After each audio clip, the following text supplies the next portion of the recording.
अगर आप भी चाहते हैं माय मिथिलांचल म्यूजिक का ऑडियो वीडियो सबसे पहले आप तक पहुंचे, तो लाल बटन को दबाकर चैनल को सब्सक्राइब करें और साथ में बेल आइकन को दबाना ना भूलें।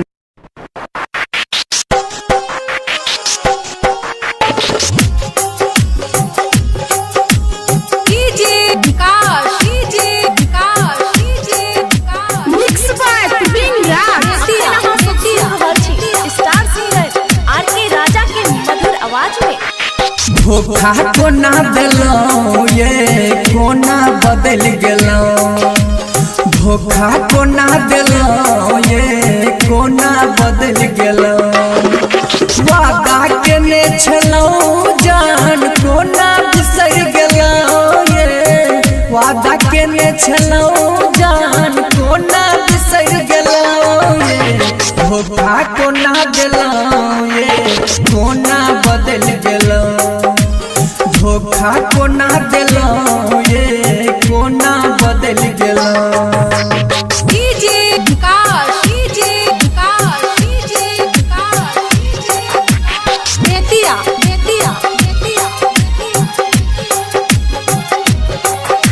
अभी आप सुन रहे हैं खुटौना से मैथिली म्यूजिक की शानदार प्रस्तुति।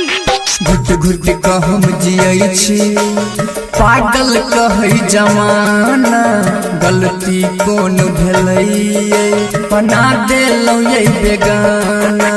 घुट घुट कह हम जियै छी, पागल कहै जमाना, गलती कौन भेलै बना देलौ ये बेगाना। सपना देखा के हमारा बीच रहिया में छोड़ देलौ ये।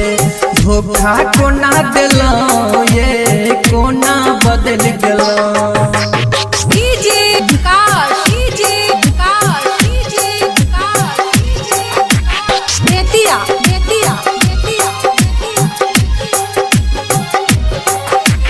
अभी आप सुन रहे हैं खुटौना से मैथिली म्यूजिक की शानदार प्रस्तुति। ससुरा जाए से पहले हमर आशा तू पूरई हो, अपना हाथे करे जा ओढ़नी के कफन ओढ़ई हो। ससुरा जाए से पहले हमर आशा तू पूरई हो, अपना हाथे करे जा ओढ़नी के कफन ओढ़ई हो। आर के राजा के दिल पर छुरी चला दिलो ये, धोखा को ना दिलो।